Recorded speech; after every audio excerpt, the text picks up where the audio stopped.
तो चलिए देखते हैं क्वेश्चन नंबर 49 क्या दिया हुआ है। A statue 1.6 metre tall stands on a top of a pedestal. ये पेडेस्टल का मतलब होता है वो चबूतरा टाइप का जो होता है ना, जिसके ऊपर कोई भी स्टैचू लगा होता है, उसी को हम लोग बोलते हैं। From a point on the ground the angle of elevation of the top of the statue is 60 degree and from the same point the angle of elevation of the top of the pedestal is 45 degree. Find the height of the pedestal. Question आपका बोल रहा है कि सबसे पहले तो आपका क्या है, पेडेस्टल है। मान लो ये एक पेडेस्टल है, ठीक है, पेडेस्टल जिसके ऊपर हम लोग मूर्ति लगाते हैं ना, तो उसी का नीचे वाला पार्ट। और यहाँ पे ये मान लो एक स्टैच्यू बना हुआ है, ठीक है, क्या है ये, एक स्टैच्यू। तो आप अगर ध्यान से देखेंगे फिगर आपको नज़र आ रहा होगा। अब यहाँ पे मान लीजिए एक पर्टिकुलर पॉइंट है, क्या है, यहाँ पे एक पॉइंट है। अब क्या बोला है, स्टैच्यू 1.6 मीटर टॉल। आपका जो ये स्टैच्यू है ना, यहाँ से लेके यहाँ तक, इसका जो हाइट है वो 1.6 दे दिया है पहले ही, 1.6 metre tall. Stands on the top of a pedestal, तो ये पेडेस्टल हो गया यहाँ तक, इसके ऊपर है। From a point on the ground, ये वाला ग्राउंड का पॉइंट है। अब क्या बोल रहा था, angle of elevation of the top of the statue. Statue का टॉप क्या होगा, ये वाला होगा। तो यहाँ से एंगल ऑफ एलिवेशन जो है ग्राउंड से देखने से कितना बन रहा है, 60 डिग्री बन रहा है। कितना डिग्री बन रहा है, 60 डिग्री। तो यहाँ बनाएंगे 60 डिग्री। अब क्या बोल दे रहा है, फ्रॉम द सेम पॉइंट, मतलब कि इसी पॉइंट से the angle of elevation of the top of the pedestal. तो ये पेडेस्टल का बॉटम हो गया और ये पेडेस्टल का क्या हो गया, टॉप हो गया। तो यहाँ तक जो एंगल बन रहा है ये कितना बन रहा है, 45 डिग्री बन रहा है। तो ये एंगल आपका कितना हो गया, 45 डिग्री, ठीक है। तो क्या बोला, find the height of the pedestal, मतलब आपको क्या करना है, ये जो हाइट है ये निकालना है, ठीक है, एच निकालना है। और ये दिया हुआ है कितना मीटर दूरी से, तो कितना मीटर दूरी है वो भी नहीं दिया हुआ है। तो हम लोग को अब पूरा कहानी जो है अपने से सॉल्व करना है, ठीक है। तो आपको हाइट निकालना है, तो हम लोग क्या करते हैं, पहले नेमिंग कर लेते हैं, ठीक है, फिगर में अपने हिसाब से। तो देखिए यहाँ पे ये P हो गया, ये मान लेते हैं Q, ये मान लेते हैं R, ये मान लेते हैं S। यहाँ लिखते हैं in triangle PRS, in triangle PRS, ठीक है। तो tan 60 बराबर, tan 60 डिग्री बराबर क्या हो जाएगा, PR पूरा ले लेंगे, मान लो कि यहाँ पे एक इमेजिनरी लाइन ड्रॉ किया हुआ है, PR/RS, ठीक है। tan 60 का वैल्यू कितना हो गया, √3। PR का वैल्यू कितना हो जाएगा, 1.6 प्लस एच, क्या हो जाएगा, 1.6 प्लस एच, है ना। कैसे 1.6 हुआ, तो पी आर जो है वो किसका किसका जोड़ है, P Q plus Q R का जोड़ है, मतलब सम है, दोनों का मिला के पी आर आ जाएगा। तो 1.6 प्लस एच और आर एस कितना दिया हुआ है आपके पास, तो आपको कुछ वैल्यू नहीं पता आर एस का, तो आप आर एस ही रहने दीजिए, ठीक है। तो अगर हम लोग देखें तो आर एस का वैल्यू कितना मिल जाएगा हम लोग को, यहाँ से आर एस का वैल्यू मिल जाएगा 1.6 प्लस एच बाई √3, ठीक है। अब आगे बढ़ते हैं, देखिए ध्यान से, है ना। अगला पार्ट जो है उस पर ध्यान देते हैं। अब लिखेंगे इन ट्राइंगल QRS। अब QRS पे आते हैं, किस पे आते हैं, QRS। अगेन वही चीज़ यूज़ करेंगे, tan 45 डिग्री। तो tan 45 बराबर क्या हो जाएगा, QR/RS, है ना। tan 45 का वैल्यू 1 होता है, QR का वैल्यू H हो गया और RS का वैल्यू आपको नहीं दिया हो तो RS ही रहने देंगे, ठीक है। अब यहाँ से हम लोग क्या करेंगे, RS बराबर क्या लिख लेंगे, H लिख लेंगे, क्या लिख लेंगे, H। इसको आप मान लो इक्वेशन नंबर 1 और इसको आप मान लो इक्वेशन नंबर 2, ठीक है। अब यहाँ पे हम लोग क्या करेंगे, लिखेंगे बाय इक्वेशन 1 एंड 2, क्या लिखेंगे, बाय इक्वेशन 1 एंड 2, ठीक है। तो क्या हो जाएगा, आर एस है तो दोनों को सामने सामने लिख दो। तो H बराबर क्या हो जाएगा, 1.6 प्लस एच बाई √3। तो ये मल्टीप्लाई हो जाएगा तो क्या हो जाएगा, √3H is equals to 1.6 plus H. अब आप क्या करो, इधर देखो ध्यान से, है ना, एकदम ध्यान से देखेंगे। अब यहाँ क्या होगा, इसको हम लोग सॉल्व करते हैं। तो √3H इधर ही रहेगा, ये माइनस H आ जाएगा इधर और यहाँ हो जाएगा 1.6। तो यहाँ से आप क्या करिए, H कॉमन कर लीजिए, तो यहाँ पे क्या बच जाएगा, √3 माइनस 1 बाई 1.6, ठीक है। अब यहाँ पे H इज इक्वल्स टू कितना आ जाएगा, तो 1.6 बाई √3 माइनस 1। और हम लोग क्या करेंगे, इसको क्या कर देंगे, रैशनलाइज कर देंगे। तो √3 प्लस 1 बाई √3 प्लस 1। तो यहाँ पे क्या आ जाएगा, H is equals to 1.6 multiply √3 plus 1 और बाई में क्या आ जाएगा, a माइनस बी और a प्लस बी। तो a स्क्वायर मन √3 का स्क्वायर कितना आ जाएगा, 3, और 3 में से 1 जाएगा तो कितना आ जाएगा, 2। अब आप इसको क्या करो, यहाँ से काट दो, तो 2 × 0.8, ये आपका फाइनल आंसर आ जाएगा। आप इसको अब चाहो तो √3 का वैल्यू डाल के मल्टीप्लाई करके चेक कर सकते हो। तो यहाँ पे जाकर के आपका क्वेश्चन नंबर जो था 49 ख़त्म होता है। अब देखते हैं आगे अगला क्वेश्चन क्या बोला गया है। अगला क्वेश्चन में उसको ध्यान से समझते हैं। तो बोला गया है कि prove that the length of the tangents drawn from an external point to a circle are equal. क्या बोला गया है कि देखो एक सर्कल है और यहाँ एक एक्सटर्नल पॉइंट है। इस पॉइंट से जो टेंजेंट ड्रॉ किया गया है, टेंजेंट मतलब समझते हैं ना, जो सर्कल को किसी एक पॉइंट पे टच करते हुए जाता है, ठीक है। तो ये आपका मान लीजिए सेंटर है O, ठीक है, ये मान लीजिए P और ये टेंजेंट मान लीजिए Q और ये मान लीजिए आपका R। तो PR और PQ आपका टेंजेंट हो गया। तो क्या बोल रहा है, prove that the length of the tangent drawn from an external point of a circle are equal. तो इसमें आप गिवन में क्या लिख लोगे, सबसे पहले कि PR and PQ are the tangents, ये चीज़ बस लिखना है, इतना ही गिवन दिया हुआ है। टू प्रूव दैट में क्या लिखेंगे हम लोग कि हम लोग को प्रूफ करना है कि PR बराबर PQ। PR बराबर क्या प्रूफ करना है, PQ प्रूफ करना है। कंस्ट्रक्शन है कुछ, हाँ बिल्कुल कंस्ट्रक्शन है। देखिए कंस्ट्रक्शन क्या है कि वी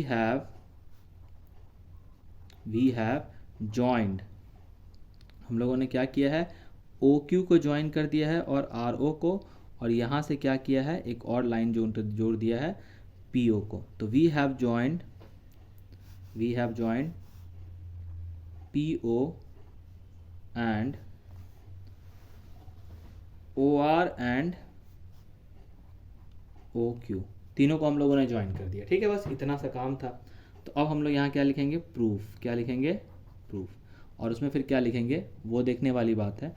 तो उसमें हम लोग लिखेंगे in triangle POR and triangle PQO we have. देखो दो ट्राइंगल है, एक ये वाला ट्राइंगल आपको दिख रहा होगा ऊपर वाला और एक नीचे वाला ट्राइंगल। अब हम पहले थोड़ा समझा देते हैं। देखो OR जो है मतलब टेंजेंट के ऊपर ऑलवेज जो रेडियस होता है वो परपेंडिकुलर होता है। तो OR जो है वो क्या है, एक रेडियस है और ये टेंजेंट के ऊपर क्या होगा, परपेंडिकुलर होगा। उसी तरह OQ जो है वो रेडियस है और वो टेंजेंट के ऊपर क्या होगा, परपेंडिकुलर होगा। तो हम लोग क्या लिखेंगे, OR is equal to OQ। यहाँ पे लिख देंगे रेडियाई ऑफ द सर्कल। क्या लिख देंगे, रेडियाई ऑफ द सर्कल। देखो ये इसलिए लिख रहे हैं ना भाई क्योंकि आपको रीज़न लिखना बहुत ज़रूरी है, इसलिए आप रीज़न लिखोगे, ठीक है। उसके बाद क्या लिखेंगे, angle PQO is equal to angle PRO 90 degree. ये आपका सिंपल सा थ्योरम है कि टेंजेंट के ऊपर कभी भी कोई भी सेंटर से लाइन जो ड्रॉ होता है वो ऑलवेज परपेंडिकुलर होता है, ठीक है। अच्छा तो यहाँ पे रेडियस ही है। अब उसके बाद क्या हो जाएगा, PO बराबर PO कॉमन, ठीक है। ये आपका सिंपल सा चीज़ हो गया। अब हम लोग क्या करेंगे, देयरफॉर ट्राइंगल POR क्या हो जाएगा, कॉन्ग्रुएंट टू ट्राइंगल PQO, है ना। क्राइटेरिया कौन सा होगा, तो बाय RHS क्यों लिखते हैं, देखिए ये हो गया राइट एंगल, ये हो गया इसका हाइपोटेन्यूज और ये हो गया साइड। तो right angle hypotenuse side, right angle hypotenuse side, ठीक है। तो आपका राइट एंगल हाइपोटेन्यूज साइड से ये दोनों ट्राइंगल कॉन्ग्रुएंट हो गया। सो क्या हो जाएगा आपका PR, क्या हो जाएगा, PR बराबर PQ बाई किससे, CPCT से, बाई किससे, CPCT, that is congruent part of corresponding part of congruent triangle. चलिए तो अगला क्वेश्चन देखते हैं। A quadrilateral ABCD is drawn, circumscribe a circle, prove that AB plus CD is equals to AD plus BC। तो देखो भाई बहुत ही easy question है। सबसे पहले तो इस क्वेश्चन देख के घबराइएगा नहीं और इसको देख के ऐसे मतलब हुआ भहुआ नहीं जाइएगा, आराम से देख के करिएगा। देखिए क्या है इसमें, आप अगर ध्यान से देखें तो ये एक टेंजेंट बन रहा है, ठीक है, और ये भी एक टेंजेंट बन रहा है और ये वाला भी एक टेंजेंट है और इधर से लेके इधर तक भी एक टेंजेंट बन रहा है, ठीक है। तो हम लोग जानते हैं कि टेंजेंट्स, यहाँ पे लिख लीजिएगा वी नो दैट, ऐसे करके वी नो दैट, हम लोग क्या जानते हैं, टेंजेंट्स ड्रॉन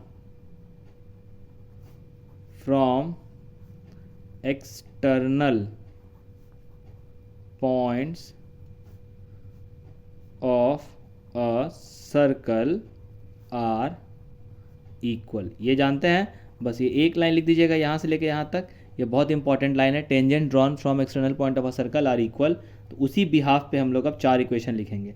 तो क्या क्या इक्वेशन लेंगे देखते चलिए। तो ए पी बराबर क्या हो जाएगा, ए एस, इसको मान लेंगे इक्वेशन नंबर 1। देखो ये ए पी है और ये ए एस है, ये दोनों आपस में क्या होगा, इक्वल, क्योंकि एक्सटर्नल पॉइंट से ड्रॉ किया गया है।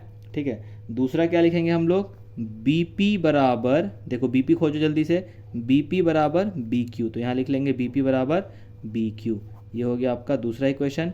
तीसरा क्या लिखेंगे हम लोग, डी आर, क्या लिखेंगे, डी आर बराबर, देखो भाई डी आर किसके बराबर है, डी एस के बराबर। देखो बस ध्यान क्या रखना है तुमको, 2 बातों का ध्यान रखना है। ए बी और सी डी इधर आएगा ना, तो ए बी वाला को एक साथ लिखना। देखो ए बी में कौन कौन सा लाइन लाइक, ए बी में कौन कौन सा वैल्यू लाइक कर रहा है, तो ए बी में ए पी और पी बी लाइक कर रहा है, तो ए पी और पी बी देखना हमेशा एक साथ लिखा रहेगा। और सी डी में क्या लाइक कर रहा है, तो देखो सी डी में क्या लाइक कर रहा है, डी आर और ए आर। तो अगला हम लोग क्या लिखेंगे, आर सी बराबर सी क्यू, क्या लिख देंगे, आर सी या फिर सी आर बराबर क्या लिखेंगे, सी क्यू, और ये क्या हो जाएगा 4, ऐसे करके इक्वेशन नंबर 4। तो चारों इक्वेशन समझ में आ गया।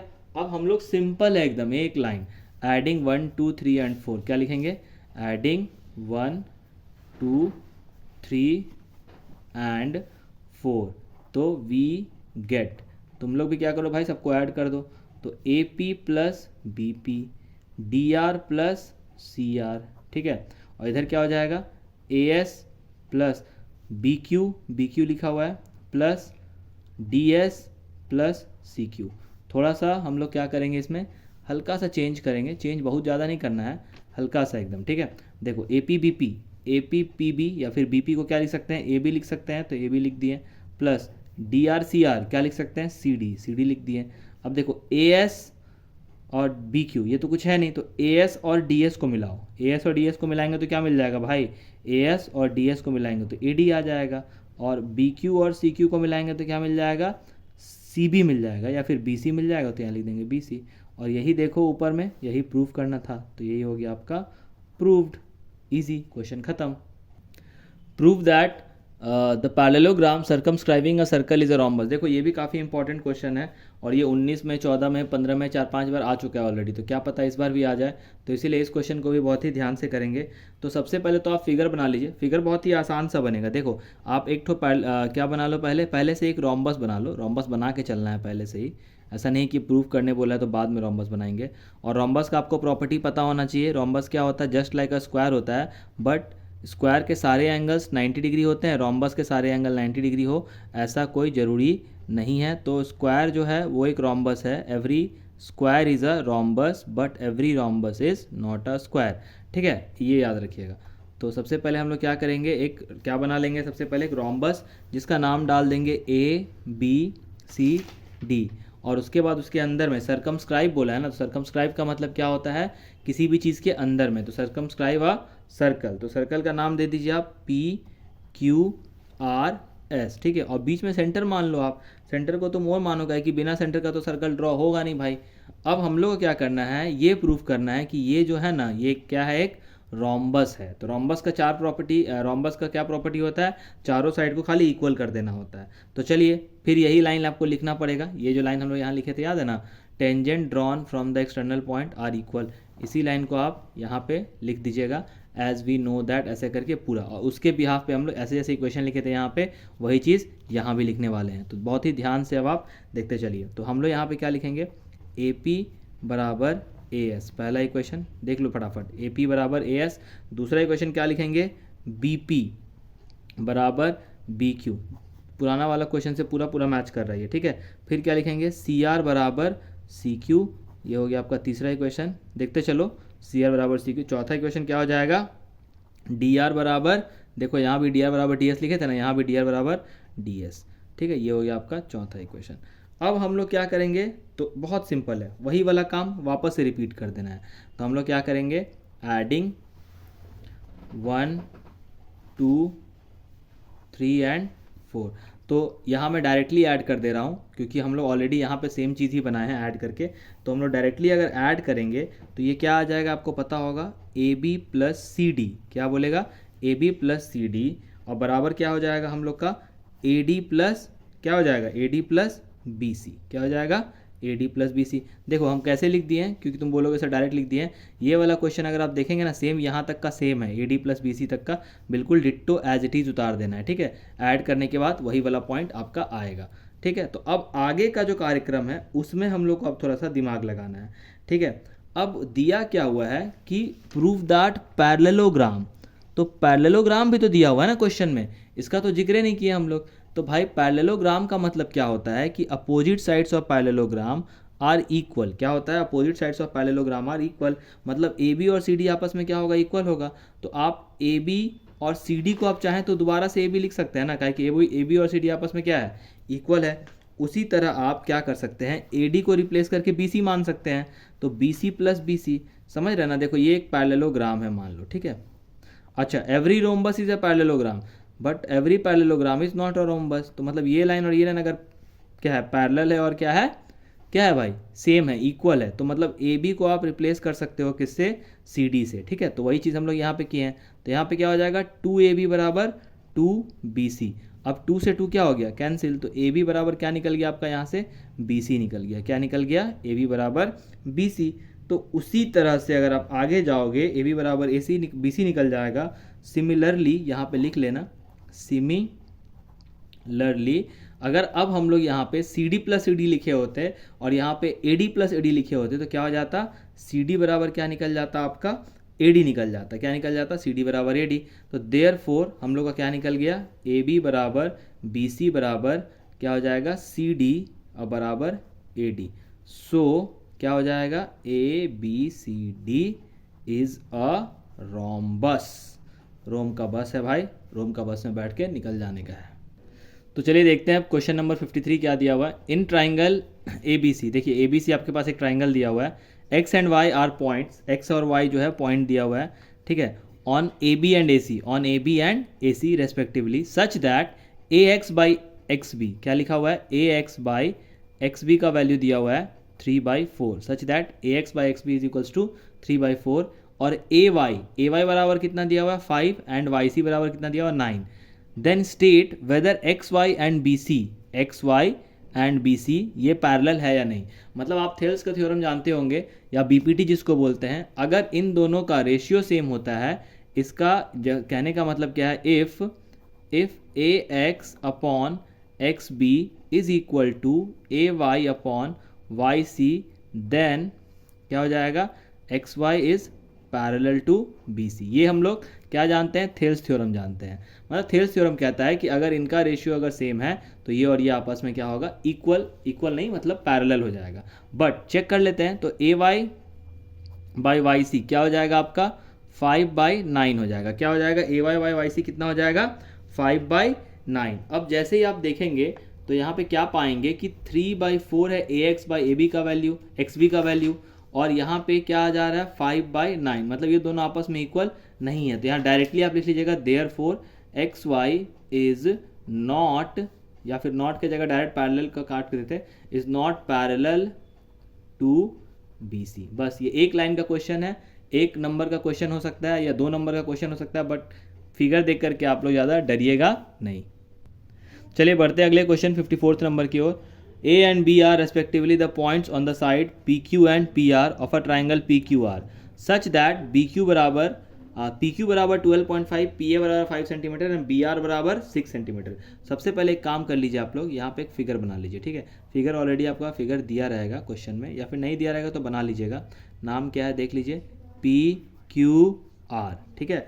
अब इसमें PQ का लेंथ जो है, PQ का जो लेंथ है वो कितना दिया हुआ है 12.5 सेंटीमीटर, ठीक है। और उसके बाद ये क्या दिया हुआ ए बी, तो यहाँ ए लिख लेंगे, यहाँ पे बी लिख लेंगे, ठीक है। ये आपका 4 सेंटीमीटर दिया हुआ है क्वेश्चन में, और ये दिया हुआ है 6 सेंटीमीटर। अगर आप देखें तो पी ए कितना दिया हुआ है 5 सेंटीमीटर, तो यहाँ पे क्या लिख लेंगे 5 सेंटीमीटर। पी बी कितना दिया हुआ है 4 सेंटीमीटर, और बी आर कितना दिया हुआ था 6 सेंटीमीटर। अब आपसे पूछ रहा है कि ए बी है क्यू आर के पैरेलल कि नहीं। तो भैया देखो ऐसा होता है राम जी की इच्छा से, सबसे पहले थेल्स का ये वाला सीन आप जानते हैं, ये जो हम लिखा है, बट यही एक लौता सीन नहीं है थेल्स में। थेल्स में आप पढ़े होंगे कोरोलरी, तो कोरोलरी भी थेल्स का बहुत इंपॉर्टेंट है, जिसमें ये कहा जाता है कि जैसे इसके बाद इस फिगर के हिसाब से अगर हम बोलना चाहें तो पी ए बराबर पी क्यू और पी बी बराबर पी आर अगर आ जाता है तो भी ये दोनों लाइन आपस में क्या हो जाएगा, पैरेलल हो जाएगा। ठीक है, तो उस पर ध्यान देते हैं। पी ए बराबर पी क्यू, तो आपके पास पी ए का वैल्यू कितना दिया हुआ है, 5 दिया हुआ है, और पी क्यू कितना दिया हुआ है, 12.5। आप इसको ऐसे कर सकते हैं, तो 25 दूनी 50 और 25 पचे 125, मतलब 2/5 आ गया। ये किसका वैल्यू आ गया, P A by P Q का। ठीक है, अब हम लोग P B by P R निकालते हैं। ठीक है, तो पी बी का वैल्यू कितना है, देखो 4, और बाई पी आर का वैल्यू क्या हो जाएगा, 6 + 4 10, तो 2 दूनी 4 2 पंचे 10, तो कितना आ गया 2/5। तो अब आप यहाँ से क्या देख रहे हैं, देयरफॉर कि P A by P Q is equal to P B by P R, या आर पी लिख लेते हैं यहाँ पे। ठीक है, कितने के बराबर, 2/5 के बराबर। तो देयरफॉर क्या हो जाएगा, A B is parallel to Q R by corollary of Thales theorem. क्या लिख लेंगे, कोरोलरी ऑफ बीपीटी, या सिर्फ थेल्स थ्योरम भी आप लिख सकते हो।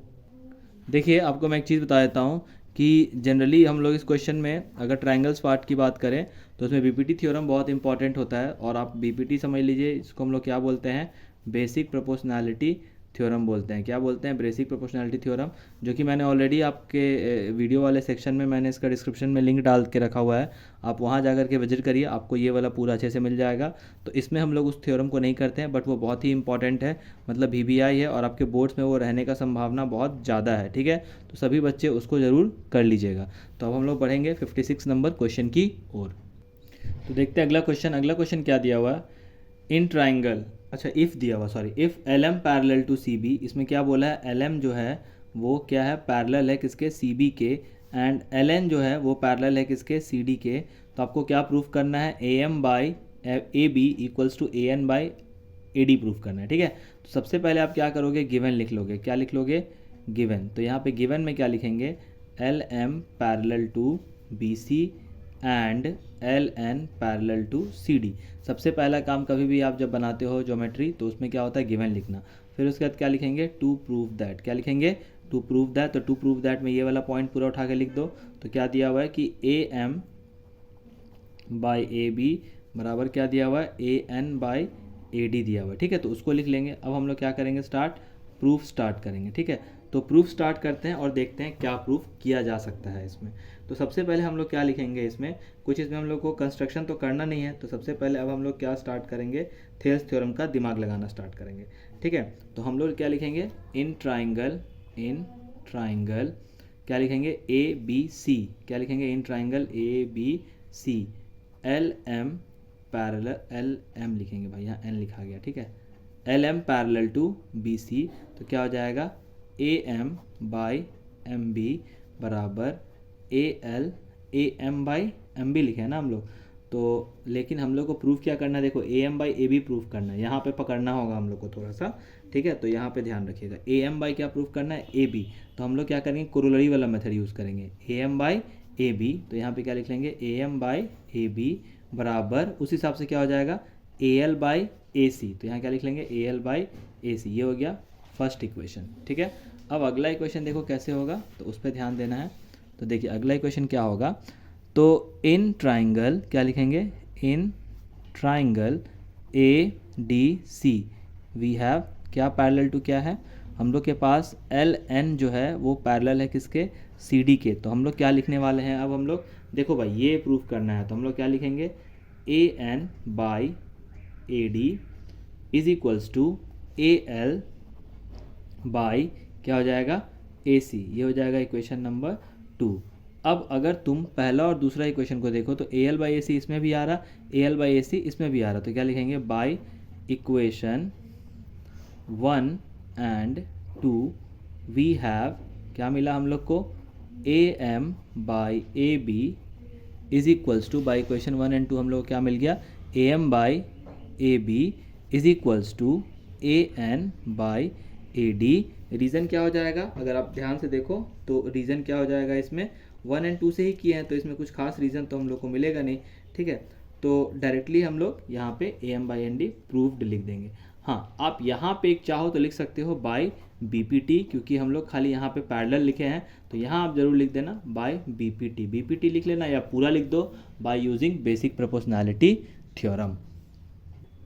चलिए देखते हैं अगला क्वेश्चन क्या है। ABCD is a trapezium in which AB parallel to CD and its diagonal intersect each other at point O, show that AO by BO is equal to CO by DO।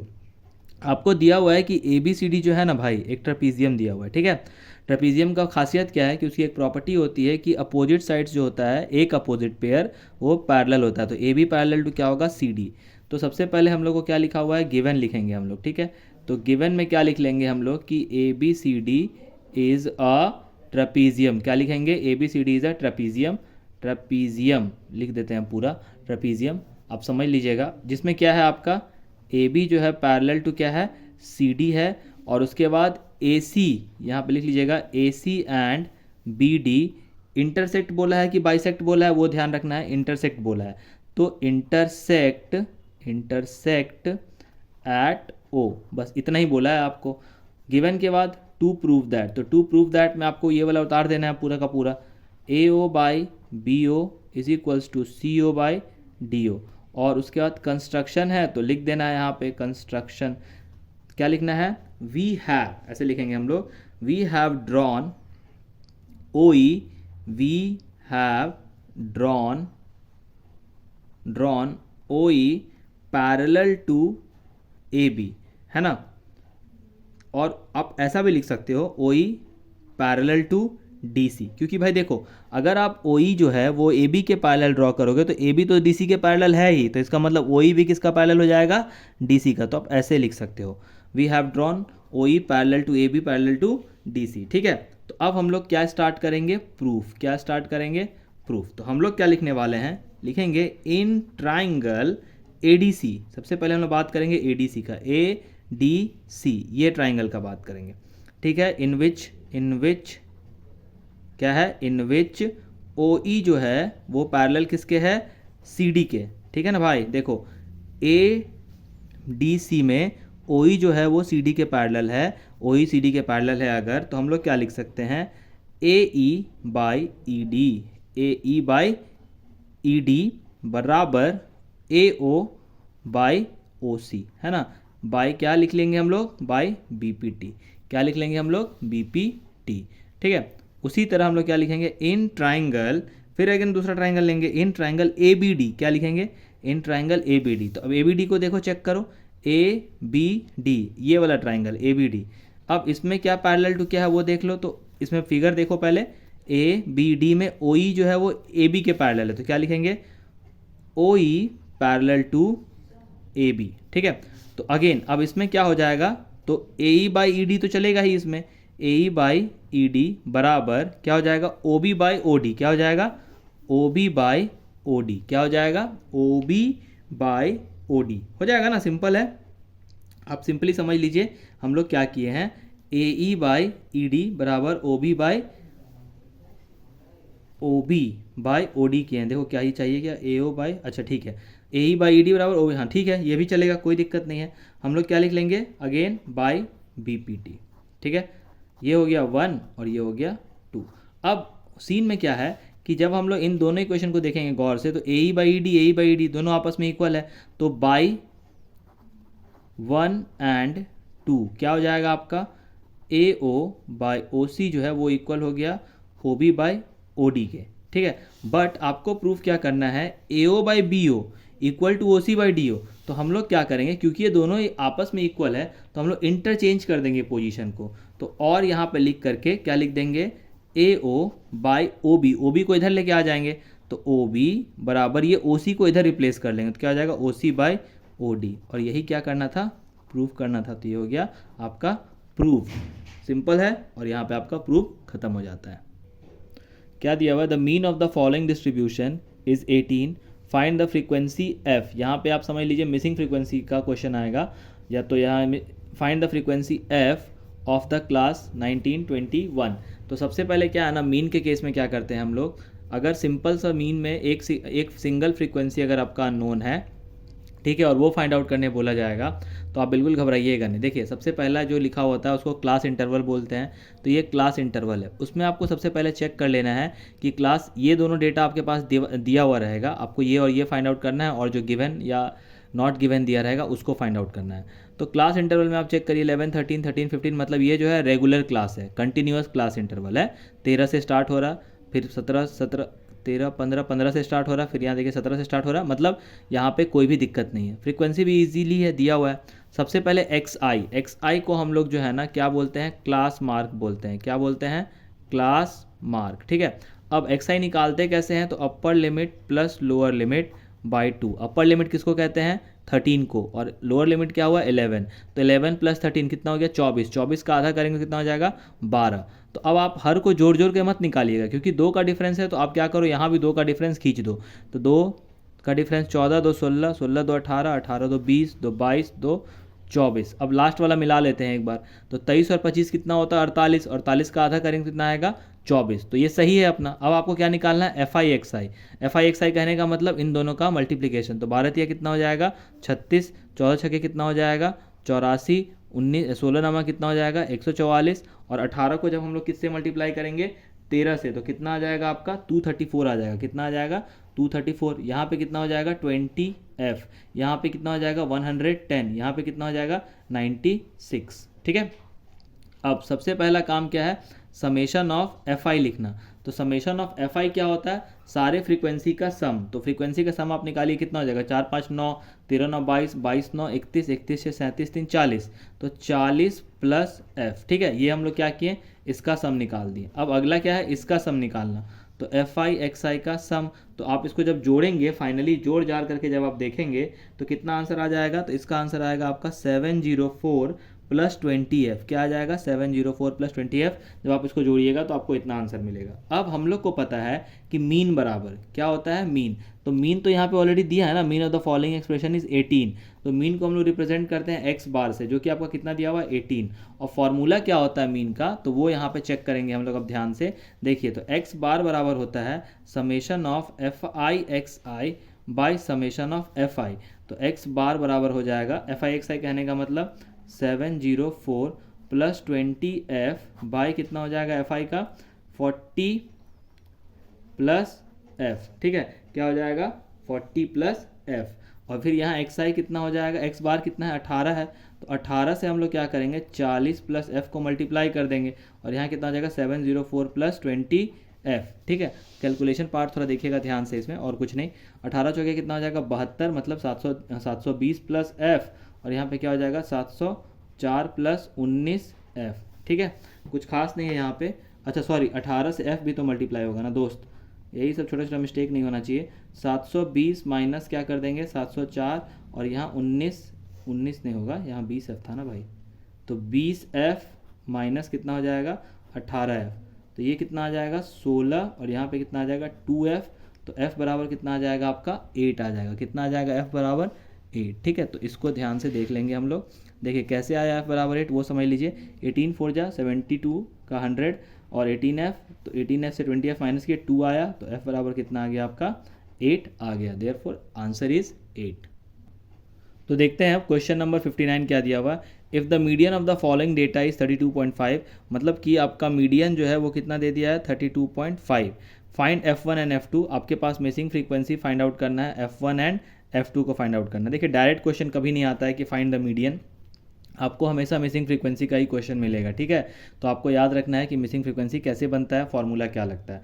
तो सबसे पहले तो हम लोग क्या करेंगे, आपके पास सी आई दिया हुआ है, फ्रीक्वेंसी दिया हुआ है। तो सबसे पहले तो आप ये चेक कर लो कि फ्रीक्वेंसी का सम दिया है या नहीं क्वेश्चन में। तो जनरल केसेस में क्या होता है ना कि फ्रीक्वेंसी का सम दिया हुआ रहता है। ठीक है, तो यहाँ पे जैसे इस क्वेश्चन में भी फ्रीक्वेंसी का सम जो है, एफ आई का जो सम है वो दिया हुआ है 40। ठीक है, और F1 F2 अननोन है। ठीक, तो CF निकालना बहुत आसान हो जाएगा। कैसे आसान हो जाएगा, तो आप देखो यहाँ हम लोग क्या करते हैं, F1 एज इट इज़ लिख लेंगे। ठीक है, फिर इसको ऐड करते हैं, और फिर यहाँ लिखते हैं। तो क्या हो जाएगा, F1 प्लस 5, फिर ये इससे ऐड होगा। ठीक है, फिर यहाँ लिखाएगा। तो क्या हो जाएगा, F1 प्लस 9 5 14। ठीक है, फिर ये इससे ऐड होगा, फिर यहाँ लिखाएगा। तो क्या हो जाएगा, F1 प्लस 14 12 26, फिर ये इससे ऐड होगा, फिर यहाँ लिखाएगा। तो अब क्या हो जाएगा, F1 प्लस F2 प्लस 26, फिर यहाँ पे आएगा आगे और फिर ये इस पे लिखाएगा, तो क्या लिखाएगा F1 plus F2 plus 26 plus 3 29, और फिर यहाँ पे क्या लिखाएगा F1 plus F2 plus 29 plus 2 31। तो लास्ट आपका डेटा कितना आ गया, F1 प्लस F2 प्लस, यहाँ पे लिख लेते हैं उसको, F1 प्लस F2 प्लस 31, ये किसके बराबर आएगा, 40 के बराबर। बोलो 40 के बराबर हम लोग क्यों लिखे हैं, ये बात आपको समझ में आ रहा है या नहीं आ रहा है? बिल्कुल आ रहा होगा, क्योंकि यहाँ तक का जो सम है, फ्रीक्वेंसी का सम जो है वो कितना दिया हुआ है, 40 दिया हुआ ना दोस्त, तो 40 के बराबर इसका सम आएगा। तो यहाँ पे हम लोग क्या किए, उसको लिख लिए ऐसे, ठीक है। तो अब यहाँ से आपका एक इक्वेशन बन जाएगा F1 प्लस F2 बराबर 9। 9 कैसे हो गया, 40 में से हम लोगों ने क्या किया, 31 को माइनस कर दिया है। अब खेल स्टार्ट होता है आगे का, ठीक है। तो आगे के हिसाब से जब हम लोग जाएंगे तो सबसे पहले तो हम लोग क्या चेक करेंगे कि 40 का आधा मतलब 40 का जो है हाफ कितना होता है वो चेक करेंगे सबसे पहले।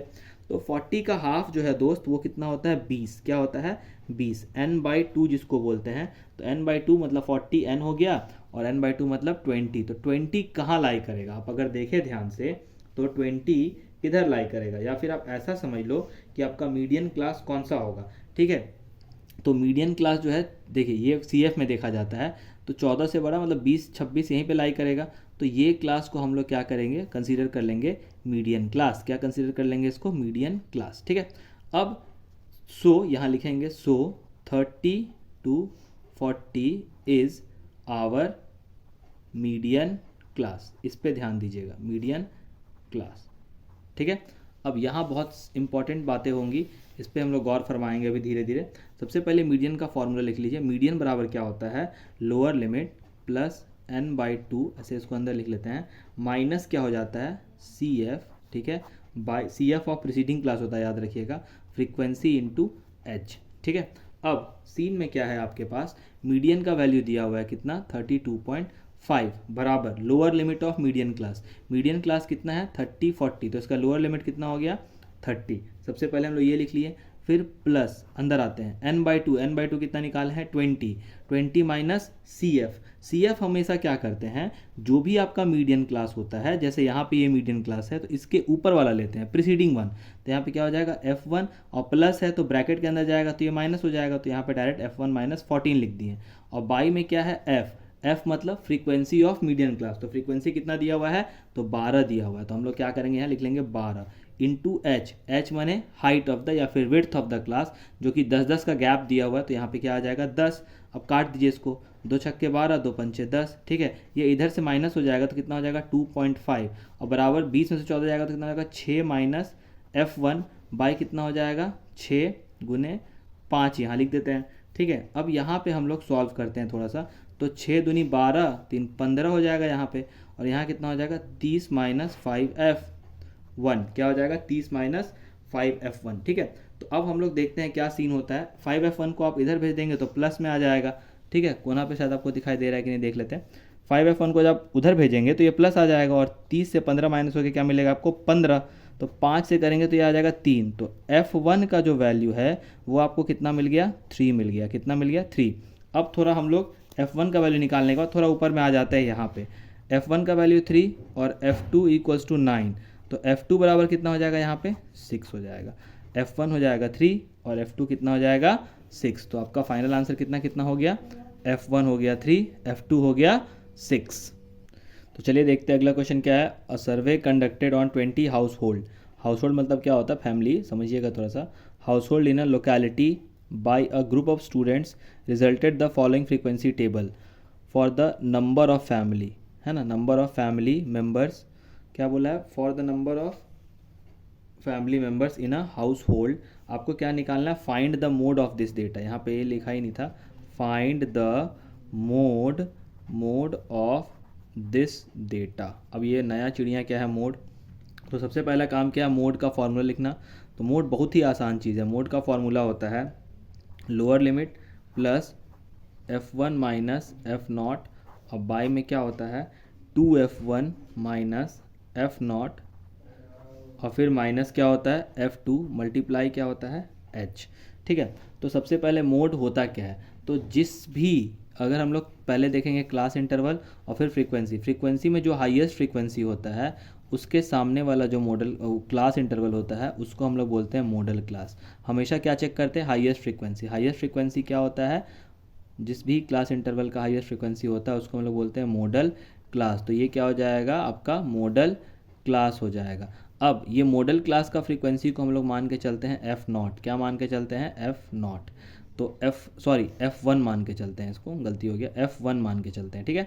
तो उसके ऊपर वाला क्या हो जाएगा, एफ़ नॉट हो जाएगा। तो ये वाला फ्रीक्वेंसी क्या हो गया, एफ़ नॉट, और ये क्या हो जाएगा, एफ़ टू। यहाँ पे आप देख रहे होंगे ना, F one, F not, F one, F not, F two क्या है। तो एफ़ नॉट क्या हो गया, जस्ट प्रिसीडिंग, और एफ़ टू क्या हो गया, जस्ट सक्सीडिंग, और एफ़ वन क्या हो गया, फ्रीक्वेंसी ऑफ मॉडल क्लास।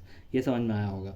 अब एल का मतलब lower limit of model class, जो कि कितना है आपका 3, प्लस एफ़ वन अगर आप देखें तो कितना है 8, माइनस एफ़ नॉट जो कि कितना है 7, फिर मल्टीप्लाई 2 एफ़ वन कितना था आपका 8, फिर एफ़ नॉट कितना था आपका 7, ठीक है, फिर माइनस एफ़ टू कितना है आपका 2। सब डेटा यहाँ से ही देख के करना है, ठीक है। और मल्टीप्लाई में कितना है, कितना कितना का डिफरेंस है, 2 का डिफरेंस है, तो यहाँ 2 लिख देंगे। अब आपका मोड बराबर कितना हो जाएगा 3, और प्लस, अब देखिए ध्यान से, 8 में से 7 गया तो 1, यहाँ क्या हो गया 16, 16 में से 9 गया तो कितना हो गया 7, और यहाँ क्या बच गया 2।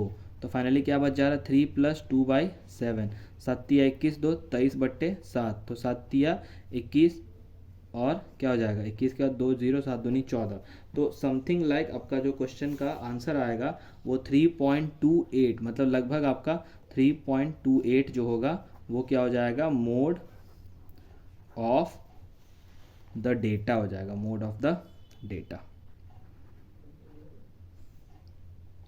तो अब आप देखते हैं, तो यहाँ पे जाके अप्रॉक्सीमेटली हम लोगों ने लगभग सारे चैप्टर्स को टच कर दिए, एक दो को छोड़ के। दैट इज़, एक आपका लीनियर इक्वेशन बचे रह गया इस वन शॉट में, और एक आपका बचे रह गया क्वाड्रेटिक इक्वेशन। इसके अलावा मोर और लेस हम लोगों ने लगभग कुछ कुछ चैप्टर्स जो नहीं बने हैं उसको मैं अगले वाले वीडियो में बना के दे दूँगा। फिलहाल मैं आपको 2-3 क्वेश्चन और बता देता हूँ। जैसे देखिए, इसमें आप √3, √5, √7 और √2 इज़ एन इर्रेशनल नंबर, है ना। ये जो है इसको आप प्रूफ कर लीजिएगा, ठीक है। ये बहुत इंपॉर्टेंट है, ये आता ही आता है।